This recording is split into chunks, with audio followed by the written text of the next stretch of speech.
Traveling has always been one of my all-time favorite things in the world to do. Everything from experiencing different cultures to seeing new sights, hearing new sounds, smelling new smells, tasting new foods, listening to new music. I love meeting new people. I think for me, travel has always represented freedom. I'm Nikki Lynn Chase. This is my podcast about my journey and my stories about navigating life's unexpected. When I was a kid and I turned 16, I immediately got my license.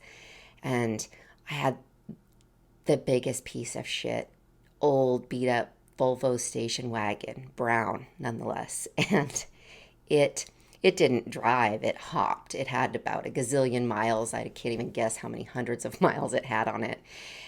But it went. I mean, barely, but it went. And any chance I got, I would pack up either with friends or solely and just hit the road. And there'd be summers when I'd be, done with school and I just needed to breathe. And I would pack bags and kind of pick a place on the map where I thought the car could get to and I would go. And whether or not I made it to where I was going, no matter what the trip entailed, it was an adventure for sure, especially in that car. But it also was an experience. And there wasn't one experience that I ever wished didn't happen. And not all of them were safe. Not all of my traveling ideas and my spontaneous travel was a good idea.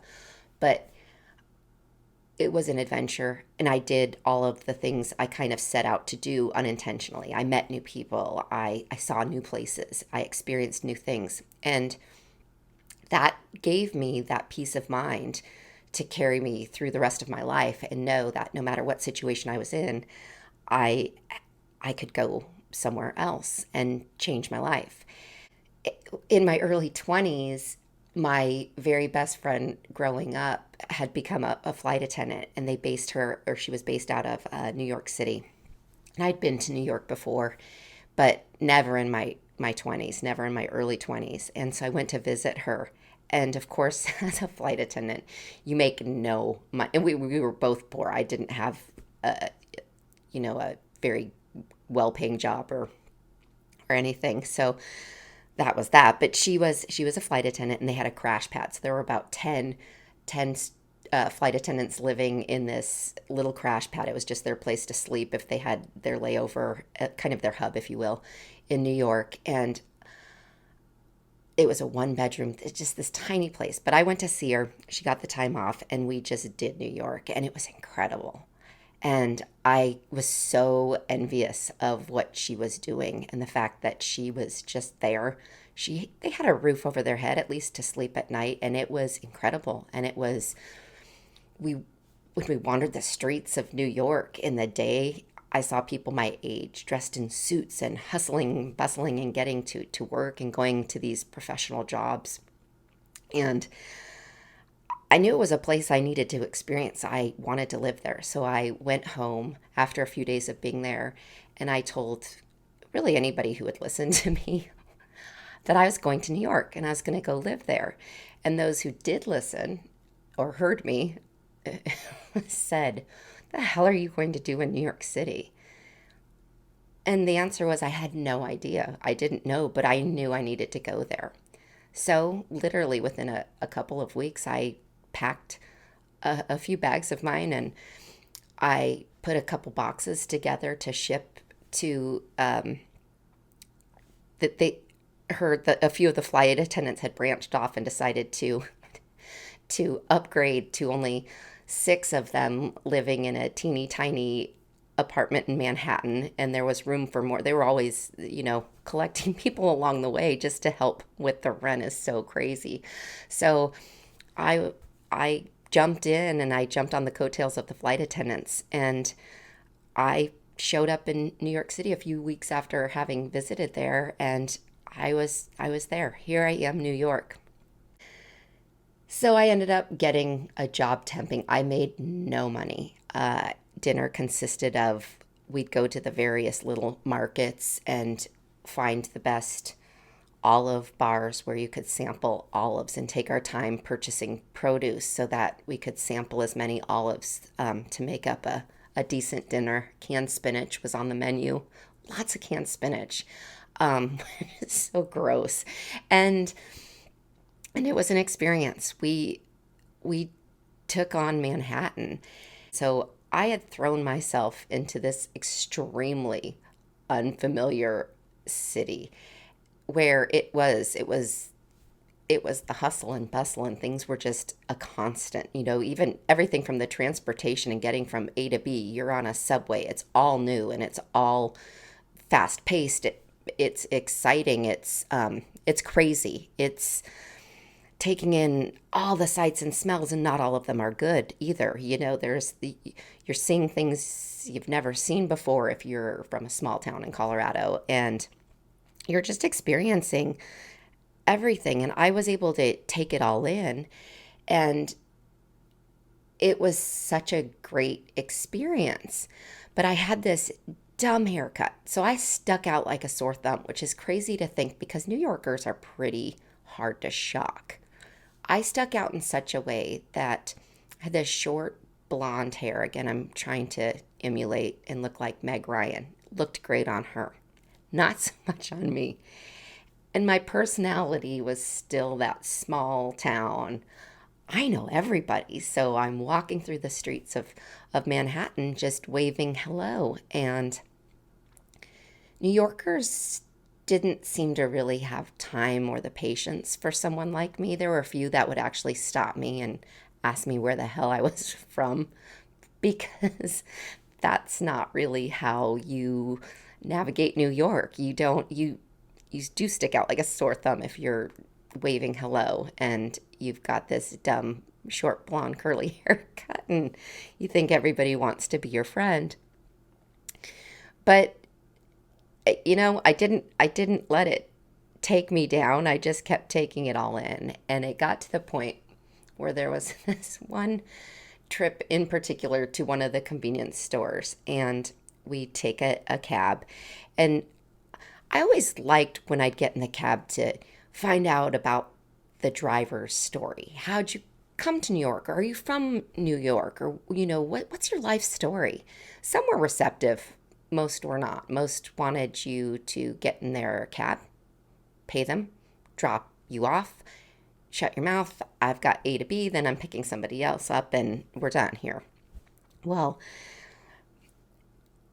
for the first time I'm experiencing, you can go to these little tiny convenience stores and you can get whatever's on that salad bar menu. And so I thought it was fascinating. You could get a couple rolls of sushi. I loved sushi, and it wasn't really in abundance. You had to go to a sit down restaurant in Colorado. So I thought that was wild. I'm sure I wasn't eating things I should have been anyway.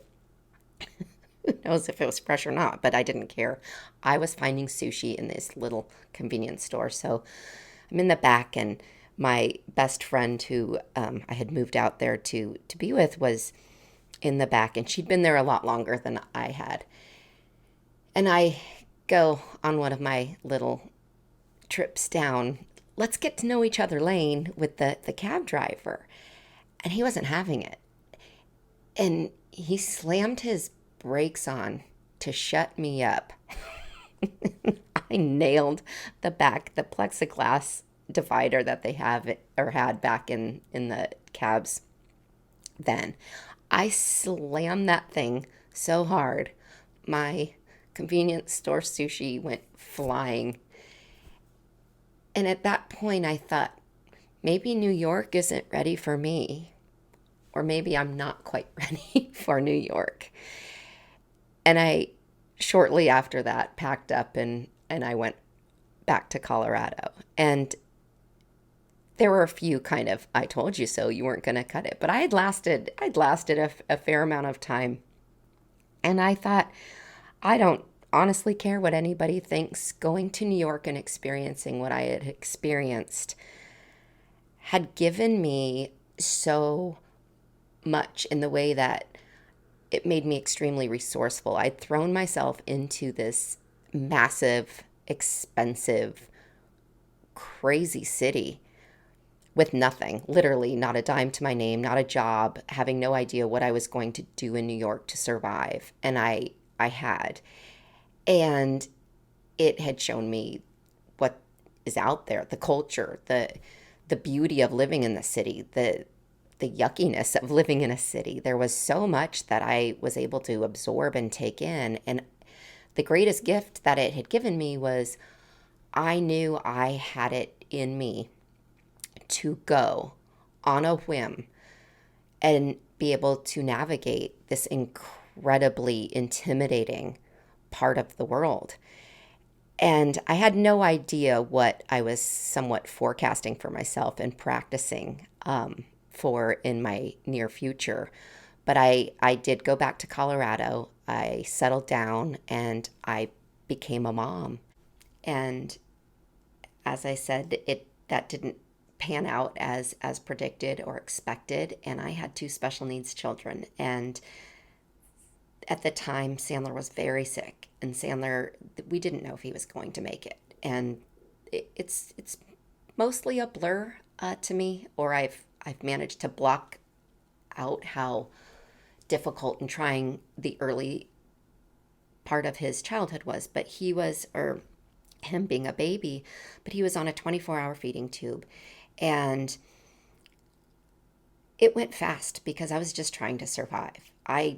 I don't remember the milestones. I don't remember anything other than trying to keep him alive and trying to survive myself. Well, as we all know, marriage is difficult anyway, and it's very hard and it's a lot of work. And when you're married to somebody that, oh gosh, how do I say this? Well, they're just a not a good person and not cut out for that way of life, it makes it even that much more difficult. Well, add two special needs children and all that was going on, and there was no way it was going to work. And our relationship had already been volatile, and it was dangerous. It wasn't ever good. It was never healthy. And then we brought two kids into the mix, and the only defense I'll probably ever give the kid's father is that I don't know anybody who could handle what was going on in the beginning of our becoming parents. It was just insanely intense, scary,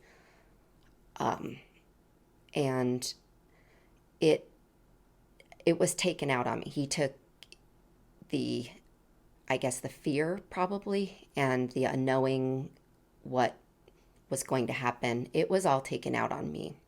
And I was also the easy target because I was the person who passed on this disorder or this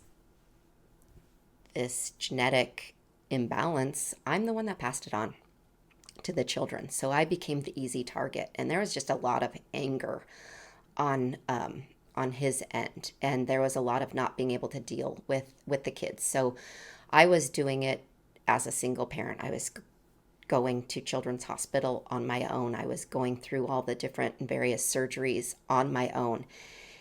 And it was an interesting thing to go through, an interesting process in that you really do find out who your friends are. It's an uncomfortable place to be because people don't know how to talk to you about it. They don't know what to do. It's like when somebody passes away and people don't know, gosh, should we bring it up? Should we say something? I mean, it's the elephant in the room, right? Nikki's kid is really sick. Do we don't know if he's going to make it. They're down in Denver. She's at the hospital, and I wouldn't hear from people. It was very isolating because people didn't know how to talk to me. They didn't know what to say. As things got more tumultuous and toxic, and the the person I was supposed to be in this with together could not handle any of it, and it got very scary. And I remember my friend at the time who I confided in a lot and told her a lot about what was going on at home. I said, what is it going to take? Like, I need to get out of here. I need to leave. What is it going to take? And she said to me, it's going to take him hurting your kids. And I felt like such an asshole because I thought, well, for one, she's right. I'm able to take it and take it and take it, but I'm responsible for these two kids, and they're already having all the struggles in the world, and I'm putting them in harm's way by being with somebody that is so angry and pissed about the situation. And so it had gotten very exciting, not in a good way, and it got to the point where I knew I had to leave or we were not going to make it. And I packed 3 duffel bags, one for each of us, myself and Sandler and Bootsy. And at the time, Sandler's on, as I said, this 24-hour feeding bag. So or feeding tube. So he's got this Mickey button, which looks like something you blow into an inner tube, the blowing part. And he's got that, and he's always hooked up to this. It was a backpack that had a cord from his belly to this backpack that was always attached to me. And they had also done this other surgery, so he couldn't vomit, he couldn't burp, he couldn't do any of the things to get air out. So I would have to stick a syringe in his stomach. So it was intense. There was a lot going on. I don't know who could handle that. I did, but I was the only one. There was no choice. It was the cards. It was the deck I was dealt. So I pack up, and I didn't know exactly what I was going to do or where I was going to go, but my brother lived in the Cayman Islands at the time, and so I got 3 plane tickets out of the country, and I packed up, and I picked the kids up, and we took a red eye, and we left Colorado in the middle of the night to get away from their dad and to get away from our situation. And I arrived in Grand Cayman and realized with my I think I packed in about 15 minutes, a half hour tops. And I didn't realize I didn't pack his feeding tube bags. And that was like it was his lifeline, literally his lifeline. He didn't know how to eat. He didn't know how to digest anything. We'd been working with a therapist who was working on how to learn to use his mouth, learn to swallow things, because he didn't have that. He'd been on a feeding tube since he was, I think they put him on it at 4 months. So we get to Grand Cayman, and I have forgotten the key elements of his lifeline.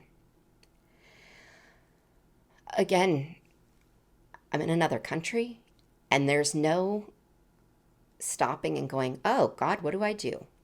There was, holy shit, figure it out, resourceful, do something that works. I went across the street to the grocery store with the 2 kids and picked up Frosted Flakes and milk, because I knew Bootsy would eat that. And I thought, soak the Frosted Flakes in the milk.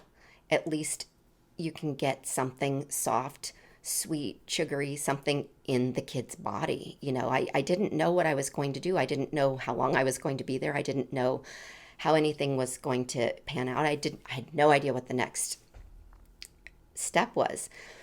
So I did that. And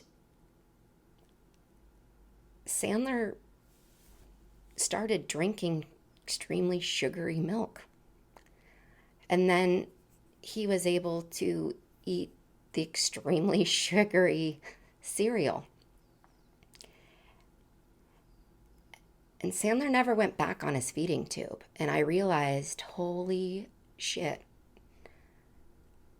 I've always called him Sensitive Sandler. I think that volatile situation, the volatile home he was living in, the scariness of it, I think he picked up and sensed all of that. And I think that's a huge part of why he wasn't thriving. So we spent almost an entire month in Grand Cayman trying to figure out what I was going to do, what was the next step. I knew I couldn't go back to Vail. I knew I couldn't go back to anywhere near where their father was. It had just gotten more exciting and more tumultuous. So I made a game plan, and it was, I think I was very fortunate to embrace spontaneity my entire life because the next thing we did was borrow my friend's buddy passes, or she gave them to us, I should say, and that was is still a flight attendant and still my best friend since elementary school, and she got us buddy passes, and we hopped on a flight, and our next step was to go to the state of Washington, because I had a couple of people that were like pseudo family there, that I knew, and it wasn't a very likely place for me to go. I think coming out to California would have been the obvious place for me to go, and I needed to protect the kids, and I needed to make sure that they were safe, make sure they got the medical attention they needed, but safely, where we weren't involving the dangerous recipe of their father. So I took the two kids, and fortunately, I was well aware of how buddy passes worked, and so I knew there was a chance we were going to make it to Washington, and I also knew there was a chance we wouldn't make it. And thank goodness we did. We made it from the Cayman Islands to we laid over in San Francisco for about a week, and I stopped talking to everybody in Colorado for the most part. I stopped talking to everybody because I didn't want anybody's opinion. I didn't want people telling me what they thought I should do because I knew in my gut and in my heart what was right for me and the kids. And it was to get away and to get far away and to do it on our own, to do it just the three of us without anybody knowing. So we relocated and ended up in Tacoma, Washington. And Tacoma is a beautiful place. It's green, and it's so green because it rains every single day. So we get there, and at the beginning I'm loving the rain. It's amazing. I love it. And the first thing I do, of course, is make sure the kids have their insurance and their medical needs are provided. That was the scariest thing about being in the Cayman Islands and being somewhere out of the country and where your insurance doesn't mean anything, and having two sick children, especially Sandler. So we relocate to Tacoma, and I make sure that that's the first thing I do. It's to get us covered. Now, mind you, I've left everything behind. We don't have a car. We don't have a dime, but fortunately, from living in New York City, the most expensive one of the most expensive cities in the world, without a dime, I navigated that somehow, some way, and I thought, well, I guess we'll figure this out. Fortunately, we did. I To this day am not quite sure how. There were some wonderful people that helped us in our dire straits, and we ended up with this adorable little two-bedroom house, and it had a view of the sound, and it was absolutely beautiful. I felt like I was living somebody else's life because it was not familiar. I'd been to Washington a few times, but I was not familiar with it, and it was very foreign to me. But again, it was going so quickly, and it was just about surviving, keeping the kids alive, keeping myself alive for the kids. So we we navigated it. I navigated it. I got them into the school, which that's a whole other tale on its own, because nobody recognized what they had. It's unique. They're pigeonholed immediately as extremely low, and usually they want to put the kids with the very, very low functioning autistic kids, because they see the paperwork and they don't know what to make of it. So that took some navigating, but we got it. We they started riding the bus, and everywhere we'd go when we have to go somewhere, I would push them in a stroller. And it was a one kid stroller. A very good friend of mine had sent it to us. And people were so wonderful. I mean, talk about humanity. Boxes would show up, gosh, several times a week with what we needed: clothes, toys, things like that. And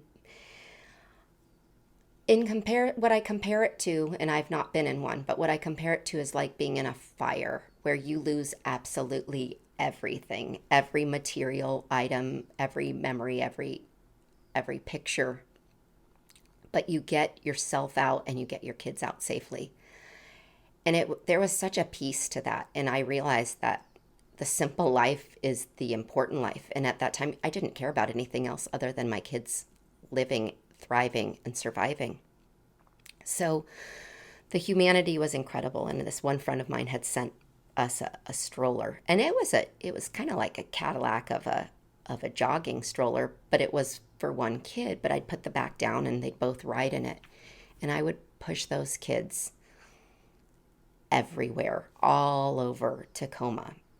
Remember, it rains almost every single day. So I'd be out there pushing them. We lived on like a 90-degree hill. Best shape I've ever been in, but I'd push those kids around Tacoma, Washington. In fact, one of our favorite places to go, and they'd be smacking each other, crying, freaking out. One of their favorite places to go, though, and for my sanity, was an indoor McDonald's, and it was 5 miles away, so it was 10 miles round trip. And we would go in the pouring rain, and I'd start walking them to that McDonald's just to get, I think we'd sit there for about 2 hours once we got there, just to get that 2 hours of breathing time. Just let them be free in the McDonald's little playhouse or playground indoors. Well, kind of made us stalkable. In our stalker's defense that we acquired, there aren't very many people out walking around every day, especially as identifiable as the three of us, in the state of Washington because of the rain. Most people do their working out inside, not outside, as I was doing. It started early, right? Pretty early into our arrival. I noticed this black car with a very unnerving person driving it, a man, and he was scary. And he just looked at me, and it was like slow motion. I think he was driving slowly too, so it was like slow motion, and he was staring. And I remember thinking to myself, whoa, don't forget any detail about this guy. Remember everything. Remember the car. Get as much of the license plate as you can. Remember that face. Remember everything. That was the first time I saw him. And we lived on a street that wasn't a busy street. It was really quaint. It was in a really cute neighborhood. And it was kind of a half street. Like, you literally have to go out of your way to find that street. And a few months later, no, about a month and a half later, I saw him again. And he was a little, I think, closer to the grocery store than he was our house. But I saw him again. And I said, remember, it's everything can be small, so maybe this is just a coincidence.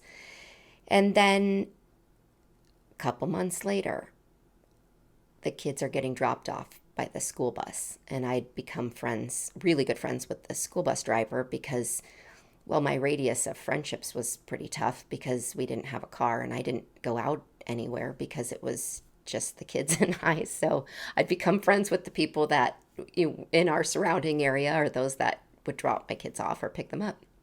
So as the bus is dropping off Sandler, I see this scary man driving his scary car, going slowly and just staring at me. And I asked the bus driver, I said, get me a pen and a piece of paper, or get one and write this down. And I got his license plate number. And I was terrified because what that meant was that man knew where we lived. Fast forward, now we've been in Tacoma for almost a year. It's probably about 9 months, 10 months. And it had become spring. So we were into the spring months, and it was beautiful. And it was finally like the flowers were always blooming in Washington because of the rain, but the flowers, it was finally getting sunny, little few moments of sunshine. And there was a day I was going to the store, and there was the scary man in the black car again, slowly driving right next to me. And at this point, I had made a number of phone calls to the police department, and just they were aware, and they knew what was going on, and they were just documenting each time it happened. And this time I called and I said, look, he followed us he's been near us, he's been following us. I'm in between this street and that street. And the police showed up, and I had the two kids in the stroller, and that's how I also carried. I'd get the big, huge IKEA bags and drape them over the back of the stroller. And that's how I carried all of my groceries home. Again, we did not have a car. So the police started to escort me on our outings because they couldn't fit us and all of our groceries into the police cars. So they would just slowly sort of give us a police escort from the grocery store to our house. It happened a couple of times. We had come out to do Disneyland, and let the kid, I needed to get out of Tacoma, and the kids needed to just see other things, experience what life was like before we didn't have anything. So we came out to California, and we're at Disneyland, and there was a detective on that particular stalking case. And I remember I think I was in line for Pirates of the Caribbean, if I'm not mistaken, and I got a phone call, and I didn't answer it. I didn't recognize the number. And then I listened to the voicemail, and it was the detective, and it was a gal saying, Nikki, this is Detective so and so. And I knew her. I knew who was on the case. And she said, I need you, I need to meet with you. I need you to do a lineup. So I called her back, and I said, oh my gosh, I'm in Southern California. I've got the kids here. Obviously, he knows where we live. Like, what do I do? And she said, can you leave the kids there? And I'll have you do a photo lineup right when you get home. And I said, okay. So I figured it out, and I got the kids squared away, and I flew back to Tacoma, and I met up with the detective immediately, right when I got home. And she laid out the photos of men, and it took me half a millisecond to pick out the guy. And at that point, she was able to tell me his story, his history, his past, and it was terrifying. And I said, what do I do? She said, stalking's a very gray area. Can you move? And this is going to sound really weird because I'm so excited about it, but I was like, are you kidding? Yes. I hate the rain. I don't want to live in Tacoma without a car anymore. Yes, I'll figure it out. Spontaneity kicked in. I'll move. We'll go. And so within a few days, I packed up. We didn't have much, remember? We didn't go there with anything. So I packed up our stuff, and I got a little U-Haul, and I drove that U-Haul down the coast, and I picked up the kids, and we moved into a studio in Southern California. And everyone looked at me. Anybody I was in touch with or talked to thought I was absolutely nuts, going, how are you going to live in a studio with those two kids? And I said, because not only is there sunshine so we can be outside at all times, and there's a beach, and there's water, and there's space, and it's sunny, and it's not raining every day. I said, but I can upgrade to a bicycle, and I can put a bike cart on the bicycle. And the two kids, they were very small, of course. So that was our next chapter, was relocating to Southern California, living in a studio apartment with a fancy bicycle, beach cruiser with a bike cart. And that's how we got to every appointment, got to everywhere we go. Of course, we got rides when we'd have to go out of I was at about a 6-7 mile radius round trip that I would allow myself to go on. But my God, it was so much easier to pick up all the groceries and load them into a bike cart than it was to put them in an IKEA bag and strap it and somehow navigate getting home from the grocery store in the rain with two kids in a stroller. So I felt like I was really living large once I upgraded to a bike and a bike cart. And again, it kept me in shape. So as each chapter has gone in our lives, as crazy as it sounds, that I have a smile on my face for having acquired a stalker and having ended up in Tacoma where we acquired the stalker, not one element of that part of my story would I have changed, because it did show me a new part of the world, the Pacific Northwest in particular.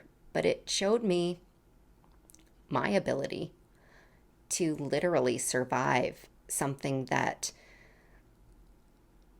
would put most people, I think, probably in the fetal position, if not in the fetal position, put them on every drug imaginable.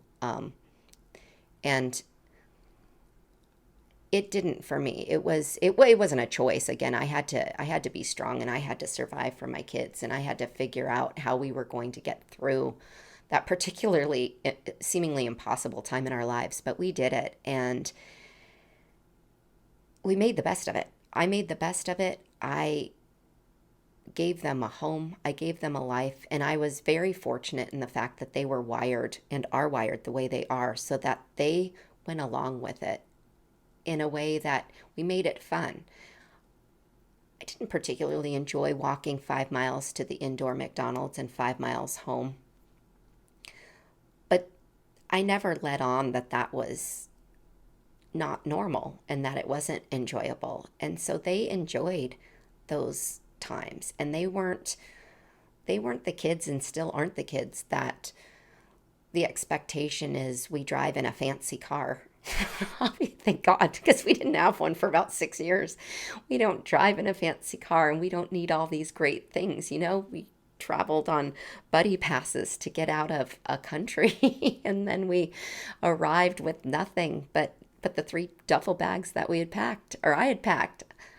And I I talk like they helped me pack and do all of these things. And they might not have physically been the ones packing the bags, but they helped me do all of it, because it was them that gave me the strength to look at situations and say, this isn't right and this isn't good and we need to get out of it. And for you too, I need to make the right decision. And so there is a we. When I talk about we did this and we did that, they have no idea. And it's unintentional, of course, but they gave me the power, the strength, and the ability to move, to carry on, to get out of situations, to live through and survive all that we have. Today's special edition is one of my favorite traveling stories. It was sort of a defining moment of what I must look like when I was traveling, or what I must have looked like when I was traveling with the 2 kids. Um, Sandler was on his feeding tube, and what that looked like, we looked like a yard sale. At the end of the day, we looked like we were trying to put a yard sale on an airplane. Bootsy was a very good helper, always a very good helper when we would travel, and she'd be pushing a stroller full of medical supplies. We always had to carry on his bag full of canned formula, which weighed like 9,000 pounds. And that was a process, of course, going through security. But we had to take that on. And then there was the stroller with the backpack with the feeding tube bag. Anyway, we get on this flight, and the first little hiccup is Sandler's moving around. He's always, even though he couldn't walk and talk for a very long time, he was just always moving 1,000 miles per hour. So he's trying to climb out of my arms, what have you. Well, the feeding tube bag hooks onto the arm as we're walking to get into our seats, hooks onto the arm of a seat in the aisle, and I have no idea.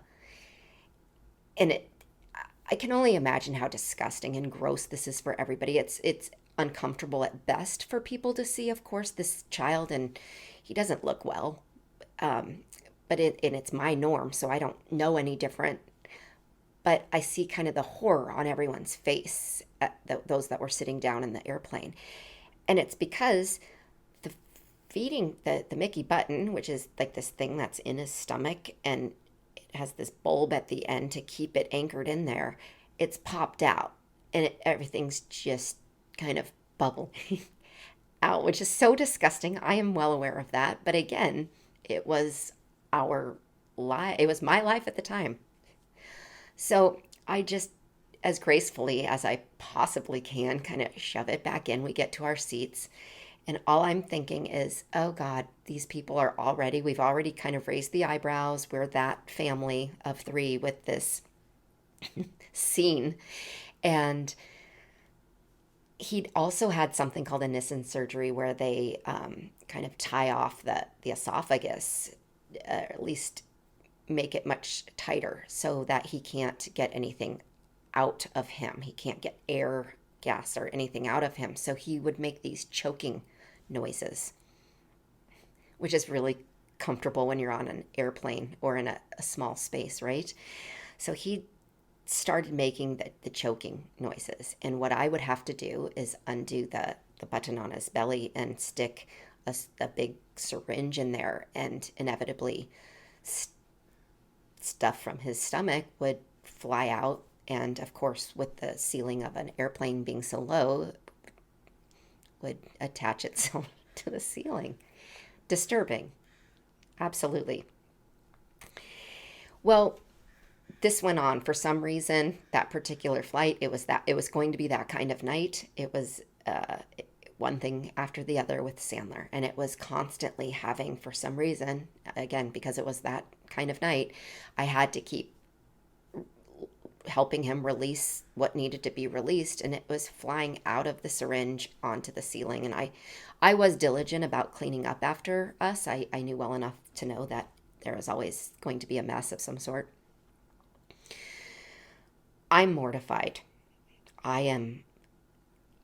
My face is down. I don't want anyone to see me. I know people are wondering what the hell is up with us. And I mean, we literally had made a scene from the moment we stepped on that airplane till the time we landed. A quiet scene, an unintentional scene, but a scene nonetheless. And I remember there was this, everybody's getting up to stand up, and Bootsy's trying her best to be helpful, and she gets something, and a piece of luggage falls and almost gets her, and this man's kind of trying to help Bootsy in the aisle with whatever bag. The poor thing was probably in charge of the cans of the 900-pound bag of cans of formula. But this man looked at me, and I remember he put his hand on my shoulder, and it wasn't in any sort of weird, inappropriate way, but he said, I'm traveling with my two kids. They're grown, obviously.